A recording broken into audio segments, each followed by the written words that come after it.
Hello and welcome to another episode of the Pro Peace Report. I'm Kobe, the host. And so today I want to talk about something I've learned in my time getting my master's degree right now in human rights studies in Lund, Sweden.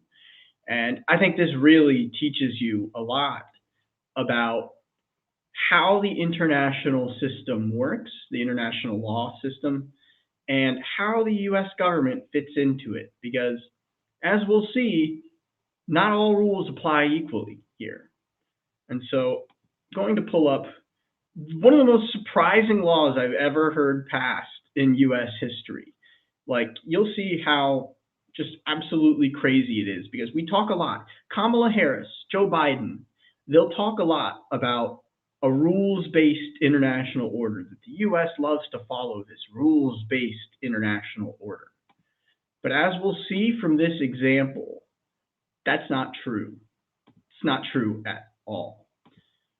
And so in 2002, the US passed a law referred to as the Hague Invasion Act.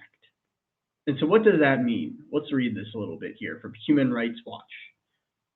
A new law supposedly protecting US service members from the International Criminal Court shows that the Bush administration will stop at nothing in its campaign against the court. US President George Bush today signed into law the American Service Members Protection Act of 2002, which is intended to intimidate countries that ratify the treaty for the International Criminal Court. And just for a little bit of context, the International Criminal Court is how you charge war criminals with violating international law, with committing war crimes. You see people like Milosevic from Yugoslavia gets charged at the International Criminal Court.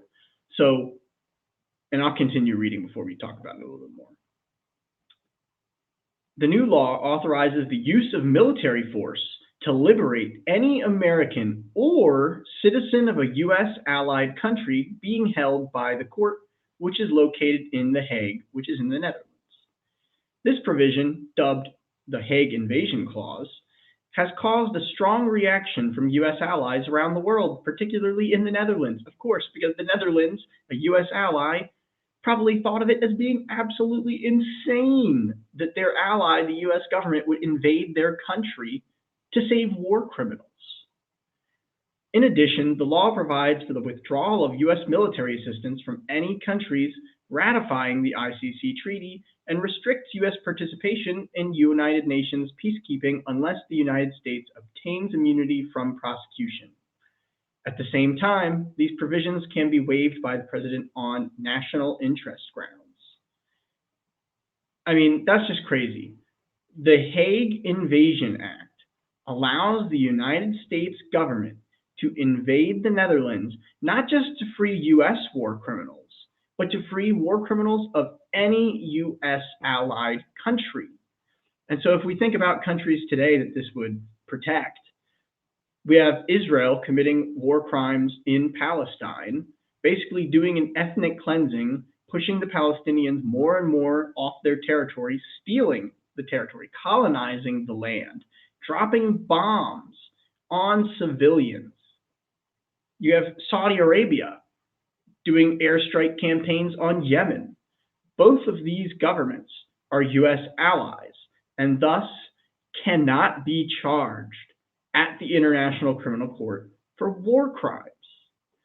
And so what's so interesting about the timing of this law? This article was written in August of 2002. And when did the U.S. invade Iraq? March 19th, 2003. Is it a coincidence that the U.S. passes a law preventing any U.S. citizens from being charged with war crimes?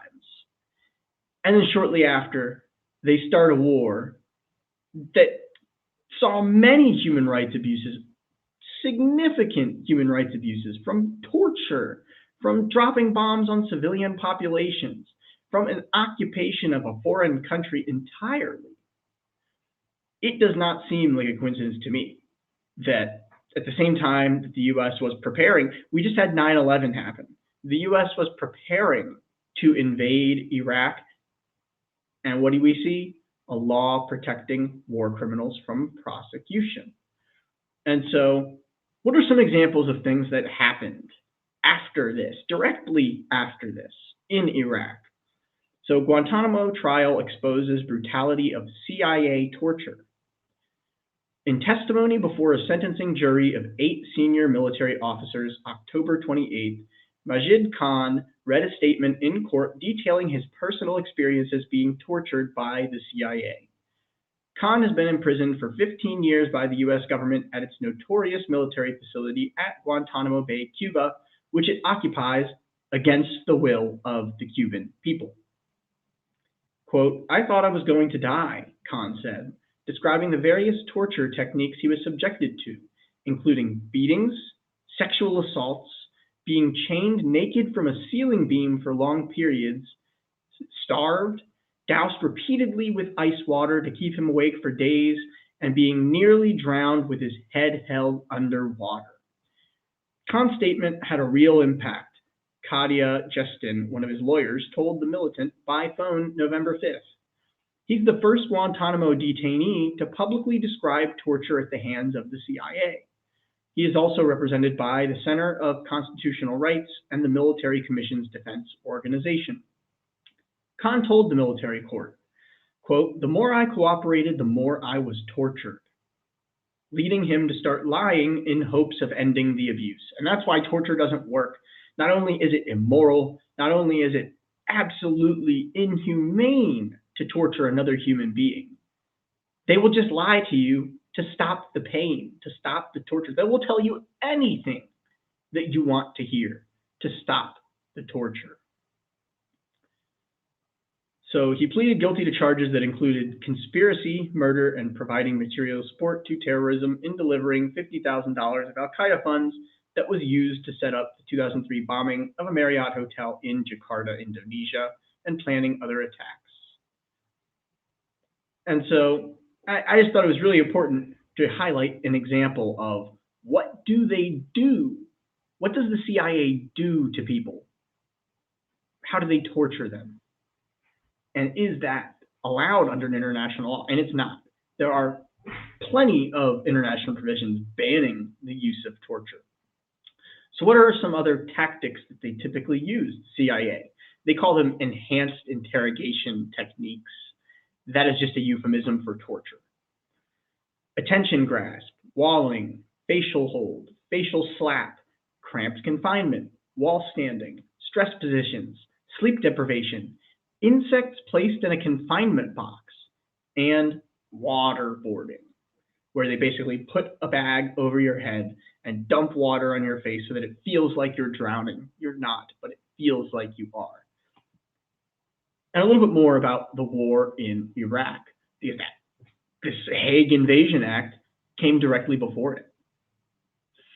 No one knows with certainty how many people have been killed and wounded in Iraq since the 2003 United States invasion.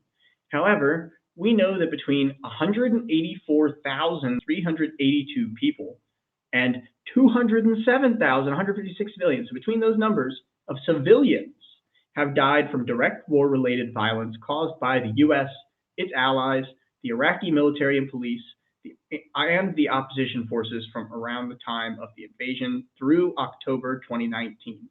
So hundreds of thousands of civilians, innocent civilians, were killed during the Iraq War. And that's just a low estimate. I've heard 500,000. I've heard closer to 1 million. It's really hard to count deaths from war.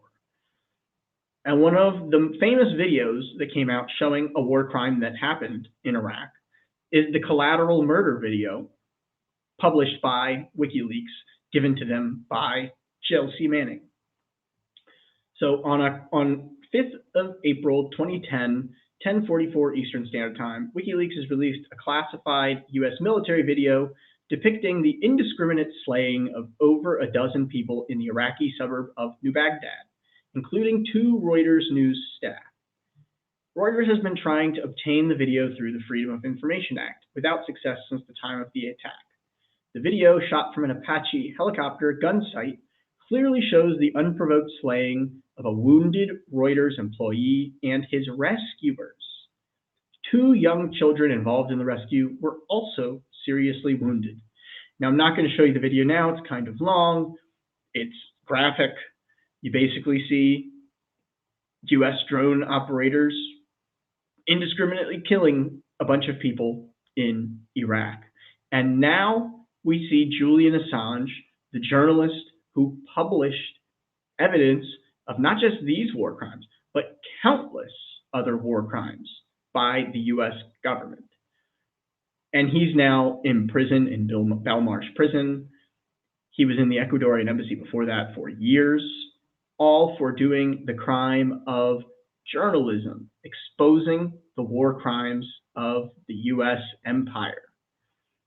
And so we live in a world where war criminals walk free, where the US government will even invade the International Criminal Court to avoid them holding US war criminals and our allied war criminals accountable for crimes against humanity. So journalists get locked up for revealing the crimes, and the US government will protect their war criminals, whether they be American war criminals, whether they be Israeli, whether they be Saudi, whether they be any US service member or US ally. The US government, who claims to support a rules-based international order, has basically said, no, if you attempt to hold us accountable through the rules-based international order set up after 1945 at the United Nations, if you try to hold us accountable, we will invade that country and the Netherlands and shatter this rules-based order. And so what does that tell you? The US government does not care about international law, does not care about human rights abuses. They are doing everything that is in their self-interest for money, for power. And the only way we will stop that is by exposing the war crimes of the US empire and expecting them to be held accountable just like they claim to hold human rights abusers accountable around the world. So that's it for today. Just wanted to do this short little video about the Hague Invasion Act because I think that it is one of the biggest contradictions in international law, and it completely blows apart the argument that the US cares about human rights. Until next time.